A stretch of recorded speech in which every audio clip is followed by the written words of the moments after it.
It started as something small, a harmless shift in our rhythm.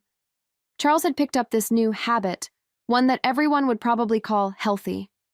Night runs. After dinner, while the plates were still warm and the smell of garlic lingered in the air, he'd lace up his sneakers, clip on his smartwatch, and tell me he needed air. I'd smile and nod, pretending not to notice how quickly he reached for the door. For 6 years, our evenings had been ours. Now, they belonged to his so-called routine. At first, I thought it was sweet. I even teased him one night. "Who are you training for? The Olympics?" He laughed. That same easy, boyish laugh that once melted me. "Just trying to stay healthy," he said. Maybe that was true. People change, right? Still, there was something in the way he said it, too light, too rehearsed, that didn't sit right with me, like a script he'd practiced in the mirror. Later that night, while cleaning the kitchen, I noticed his smartwatch charging on the counter. He must have forgotten to sync it. I stood there for a moment, holding the dish towel, my heart thumping like it already knew the answer to a question I hadn't even asked yet. Curiosity won. I tapped the screen, and there it was. Last night's run. 5.2 miles. 1 hour, 45 minutes. Average pace, 20 minutes per mile. My stomach tightened. That's not running, that's stopping. I stared at the numbers until the screen dimmed, like the watch itself didn't want me to see more. My hands felt cold, even though the kitchen was warm. 1 hour and 45 minutes. I whispered the numbers to myself, over and over, trying to make them make sense. Maybe he stopped for water. Maybe he took a break. But deep down, I already knew. Charles wasn't running from anything. He was running towards something else. That night, when he came home, I was sitting on the couch pretending to read. His shirt was barely damp, his breathing steady, not a trace of exertion. He smiled, kissed the top of my head, and said, "Best run yet." I nodded, forcing a small grin, trying to keep my heartbeat quiet. I wanted to ask, "Where did you really go?" But instead, I just said, "You're really keeping at it." He grinned wider, proud. "Told you, people change." When he went upstairs to shower, I sat there in the silence that followed, the kind that feels too thick, too aware. The TV flickered in the background, some reality show I couldn't follow, voices blending into white noise. I wasn't ready to accuse him, not yet, but the truth had already started whispering, and once it starts, it never really stops. The next few evenings felt different. He'd announce his runs with the same cheerful tone, but I started hearing what hid underneath, the careful pauses, the overplayed casualness. "Don't wait up," he'd say, slipping his earbuds in like armor. I'd watch him through the window as he jogged down the street, disappearing under the dim streetlights. Every time, it felt like watching a stranger leave my house wearing my husband's face. After he was gone, I'd wander through the rooms, restless. His water bottle on the counter, his jacket draped over a chair. Small reminders of someone who was physically present but emotionally elsewhere. The house had grown quieter, but not peacefully so. It was the kind of quiet that hums with suspicion. And yet, I told myself I was being paranoid. That's what love does. It makes excuses for what you already know. One night, I sat at the kitchen table staring at that same smartwatch, now neatly synced and charged. It blinked back at me like it had secrets of its own. I knew I shouldn't look again, but curiosity is a dangerous comfort. Somewhere between fear and certainty, I decided, if he was lying, I'd find out. I just didn't realize that the truth was already running straight toward me. Over the next few days, I started paying attention, really paying attention. Every time Charles tied his shoes, I'd glance at his watch, memorizing the times he left, the exact moments he came back. I noticed patterns, the kind that only appear when you're looking for them. Same route, same duration. And when I checked his smartwatch history again, the same long pauses, always at the same location. It wasn't a coincidence. It was a meeting point. I typed the address into Google Maps one afternoon while pretending to pay bills. My fingers shook slightly as the screen zoomed in. It wasn't a gym or a park or even a running trail. It was a residential complex, quiet, tucked away, the kind of place no one would question. 20 minutes from home, 20 minutes from the life he was supposed to be sharing with me. My chest tightened as the little red pin blinked on the map, pulsing like a heartbeat I couldn't control. That evening, when Charles grabbed his keys, I leaned against the doorway and tried to sound casual. "Same route tonight?" I asked. He looked up, tying his laces, and smiled. "Yeah, it's the best one.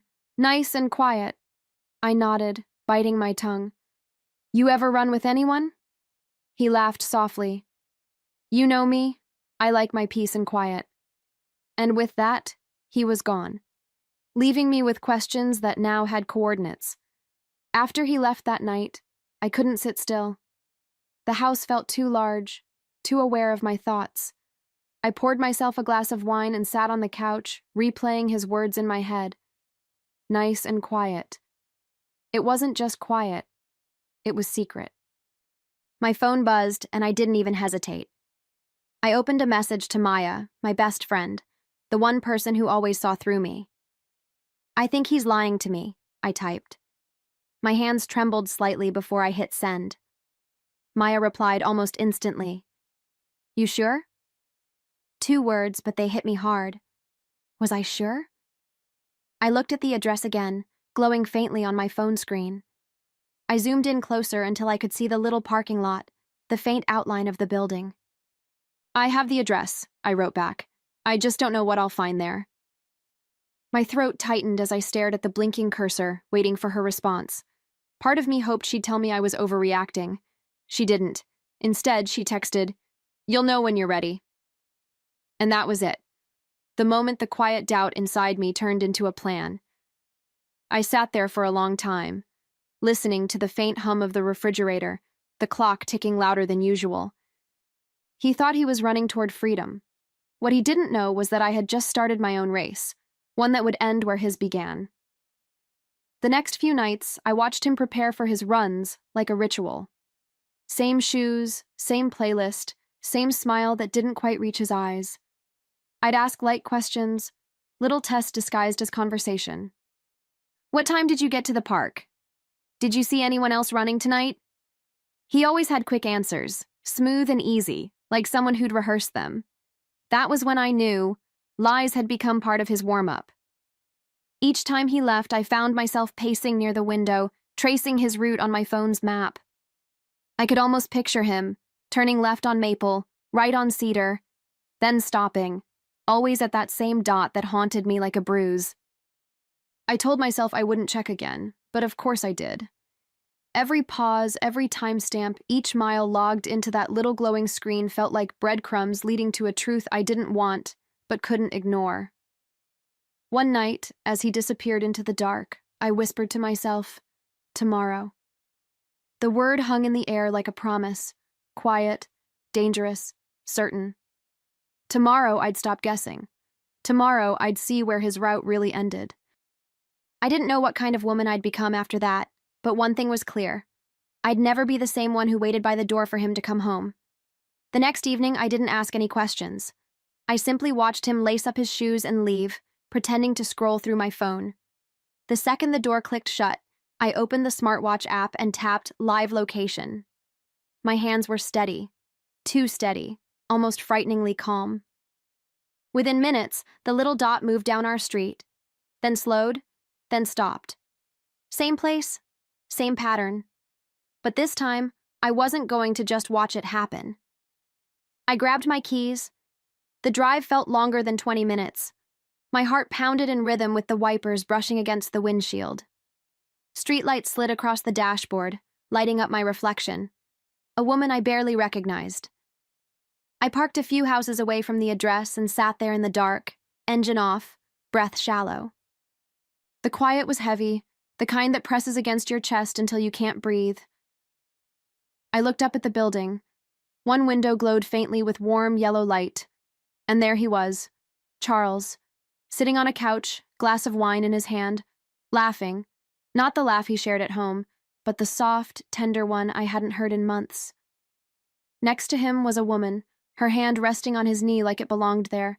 The sight didn't break me. It froze me. My fingers gripped the steering wheel so tightly they ached. I took out my phone and, with a single click, captured the truth I could never unsee.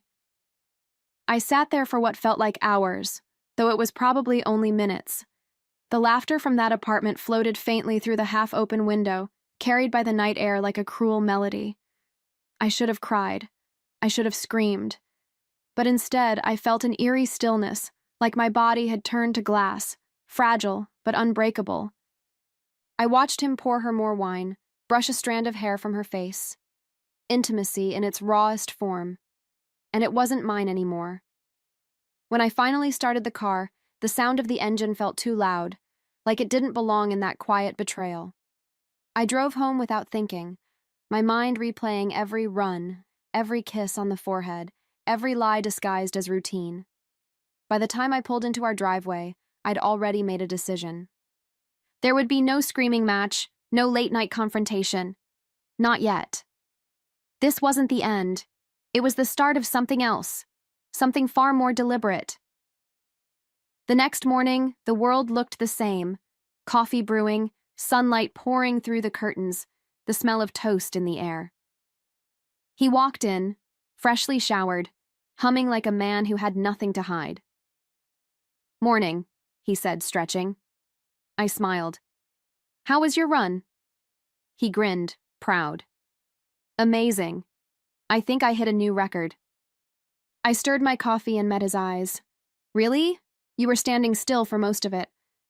He froze, his smile fading like someone had switched off the light behind his eyes. "What?" he asked, his voice cracking just slightly. I kept my tone steady, almost gentle, the kind of calm that only comes after the storm inside has already passed. "Your watch tracks everything, Charles. Every step, every stop, every lie." I let that hang between us as I took a slow sip of coffee. His face drained of color. It was the first honest reaction I'd seen from him in weeks. He tried to laugh it off, of course. "You're overthinking this, Alice. Maybe it glitched, maybe—" I cut him off. It didn't glitch. It mapped. My voice surprised me. It wasn't angry, it was resolute. That's when I realized I no longer needed to raise my voice to be heard. He opened his mouth again, but nothing came out. The silence that followed was heavy, and in it I could almost hear his excuses dying one by one. I stood up, walked to the sink, and rinsed my cup like it was just another morning. "I'll be late tonight," I said, not looking at him. He blinked, confused. "Where are you going?" I smiled faintly. "Just out, you know, to clear my head." I left him standing there, his lies still tangled around his feet, while in my mind a quiet plan began to take shape, one he'd never see coming. In the days that followed, Charles acted like nothing had happened. He still went on his runs, still kissed my forehead, still played the devoted husband he thought I wanted to believe in. But something had shifted, not in him, in me. I no longer looked at him with love or suspicion. I looked at him like a project. Each lie he told became a breadcrumb I'd collect, piece by piece, until I had the whole picture laid out in front of me. I started quietly gathering information. It was easier than I thought. Our shared laptop, our joint account, all open books when you know where to look. I scrolled through transactions late at night, each one a clue. There it was, transfers labeled J. Wells. Small amounts at first, then larger ones. He wasn't just cheating emotionally, he was funding his affair. The realization didn't sting anymore. It solidified something cold and focused inside me. When he'd walk by and ask, "Everything okay?" I'd smile sweetly, my voice light as air. Of course. I even kissed him goodnight, letting him think the tension had melted away. But behind every word, I was building my plan, brick by brick. Revenge, I learned, doesn't need to shout. It just needs patience, and a well-timed invitation. By the end of the week, I had everything I needed. Screenshots, bank statements, timestamps. Proof not only of betrayal, but of intention. Still, I didn't confront him. I wanted him comfortable, unsuspecting, confident in his performance. So one night, over dinner, I smiled across the table and said, "You've been working so hard lately. Maybe I should do something special for you next weekend." His eyes lit up instantly, ego flaring like a match. "Really? Like what? I shrugged, playful. You'll see. He had no idea the stage was already set. For days, I rehearsed every detail in my head: what to wear, what to say, the exact timing. When Friday came, I told him I'd be visiting my sister for the weekend. He kissed me goodbye with that same fake tenderness that once broke my heart. I let him, because this time, I wasn't the one being fooled. I drove away, not toward my sister's, but toward the same address that had haunted me for weeks. Maya met me a few blocks away, her expression a mix of anger and solidarity. Behind us, Charles's parents waited in their car, confused but trusting. They deserved to know who their son really was. I texted him once we parked, "Hope you're having a good run tonight." My thumb hovered over the send button for just a second before I pressed it. The most satisfying click I'd ever heard. We walked together toward the building. Me, Maya, and his parents, their faces tight with confusion and disbelief. From the street, we could already see him through the same glowing window. Charles, laughing, his arm draped around the woman I now knew was Jay Wells. I felt no anger, no heartbreak, just clarity. The kind that comes when everything you doubted finally stands in front of you, undeniable. I turned to his mother, her hand trembling at her chest. "You needed to see this," I said softly. I approached the door, heart steady, pulse slow. The air smelled of cheap wine and jasmine perfume leaking from an open window. I knocked. The laughter inside stopped instantly. A few seconds later, the door creaked open, and there he was, eyes wide, color draining fast. "Alice," he stammered, "You forgot to stretch before your run, didn't you?" I said calmly. His lips parted, searching for words that no longer existed. Behind me, his parents stood frozen, watching their perfect son crumble. He tried to speak, but I lifted a hand to stop him. "No, you can explain everything. To your parents." The woman behind him stepped back, shame flickering across her face. For a brief moment, I felt almost sorry for her. Almost.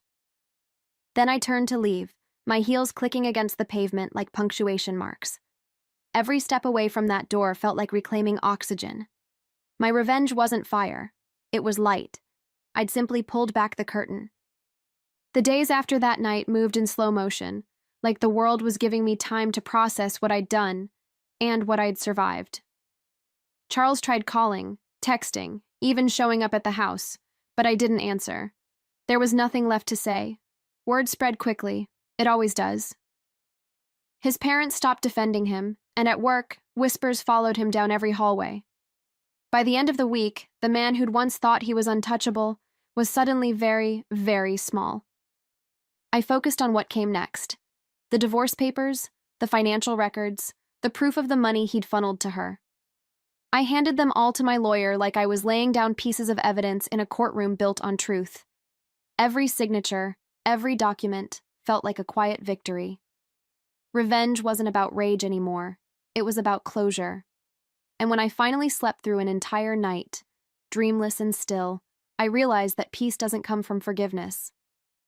It comes from finally stopping the lie. The last time he came to the house, he looked nothing like the man I'd married. His shoulders slumped, his voice rough from too many apologies rehearsed to empty rooms. "You destroyed my life," he spat, eyes wild. I looked at him, really looked, and for the first time, I didn't see the person who'd broken me. I saw a man who'd run out of places to hide. "No, Charles," I said quietly. "You destroyed ours. I just gave your lies a finish line." He stepped closer, desperation seeping through every breath. "I made a mistake," he said, his voice breaking like he thought the words could somehow undo everything. I tilted my head, studying him, this man who'd once promised forever. "A mistake?" I repeated softly. "A mistake that lasted months, Charles. A mistake that came with receipts, wire transfers, and lipstick on your soul." He looked down, shame washing over him, but I didn't let it touch me. That part of me, the forgiving part, had finally gone quiet. He tried one last time, reaching for my hand, but I stepped back. "Don't," I said firmly. You chose her every time you left this house. You chose her every time you lied to my face. You don't get to choose me now." He exhaled, defeated, and for a second, I thought I saw the man I used to love. Lost, scared, human. But empathy doesn't rebuild what betrayal destroys. It only delays the healing. I turned away, feeling the weight of my decision lift off my chest like fog dissolving in sunlight. I packed my final box that night. The sound of tape sealing cardboard felt strangely satisfying. Final, like a closing bell. The house was silent except for the faint hum of the refrigerator and the echo of my footsteps. Before I left, I paused by the doorway where he used to say goodbye before every run. It felt symbolic, standing there one last time. "Good luck finding your next route," I whispered, locking the door behind me. When I walked out of that house, I didn't look back. There was no cinematic pause, no bittersweet turn, just the sound of gravel under my shoes and the crisp night air filling my lungs. For the first time in months, I felt light. Not happy, not yet, but free. Freedom, I realized, doesn't always come wrapped in joy. Sometimes it's quiet. Sometimes it's the silence that follows a door finally closing for good. The following weeks blurred together in a strange mix of relief and rediscovery. I changed my number, moved into a small apartment near the park, and started running. Really running. The first time my feet hit the pavement, I laughed out loud. It wasn't about revenge anymore. It was about reclaiming space inside myself that he'd once occupied. With every mile, I shed a piece of him, leaving it behind on the asphalt like old skin I no longer needed. Every now and then, I'd hear bits of gossip about him, the job suspension, the rumors, the pitying looks, but I didn't flinch. I didn't gloat. Karma has its own clock, and I no longer cared about the time. My only race was with the woman I used to be, the one who waited by the window for someone who was never really coming home. And this time, I was finally ahead. Months later, the mornings felt different. Softer, brighter, like the world had finally taken a deep breath with me. Maya and I started running together at dawn, the kind of runs that were about laughter, not lies. The park was alive with color, wet grass, sunbeams cutting through fog, the rhythmic sound of sneakers hitting the trail. For the first time in a long time, the miles didn't feel heavy. They felt like movement toward something new, something mine. One morning, as we slowed near the lake, Maya grinned at me. "You've become quite the runner," she teased. I smiled back, wiping sweat from my forehead. "Yeah," I said. "Turns out I just needed to change my route. And the company." She laughed, and for a second, I caught my reflection in the water. Stronger shoulders, clearer eyes. The kind of woman who doesn't chase, doesn't beg. She chooses where to run and who beside. My smartwatch beeped softly. 5 miles completed, 0 stops. The sound made me smile. Once, those numbers used to haunt me, reminders of lies disguised as discipline. Now they meant freedom. I looked at Maya, the morning light wrapping us in gold, and thought, this is what starting over feels like. Not a sprint, not a race, just a steady pace toward peace. As we walked back to the car, the sun climbed higher, warming the back of my neck. Maya chatted about weekend plans, but I found myself half listening, half lost in thought. It's strange how healing sneaks up on you. Not in grand moments, but in quiet ones. A sunrise, a shared laugh, the absence of fear when your phone buzzes. Somewhere along the way, I'd stopped checking for his name. I'd stopped replaying what went wrong. I was too busy living what came next. Sometimes I think about the woman he betrayed, the version of me who stared at that blinking dot on the map, heart racing with dread. I want to tell her she survives. Not perfectly, not easily, but beautifully. That pain eventually loses its grip, and that freedom doesn't always roar. Sometimes it whispers, keep going. I've learned that closure isn't found in confrontation or revenge. It's found in the quiet decision to move forward without waiting for an apology. As the park faded behind us, my smartwatch buzzed again, a small victory note. I smiled and tightened my ponytail, feeling the weight of the past finally fall away. Then, in my mind, a voice, calm and certain, the one I wish I'd heard sooner. He stopped running when he got comfortable lying. I started running when I finally left.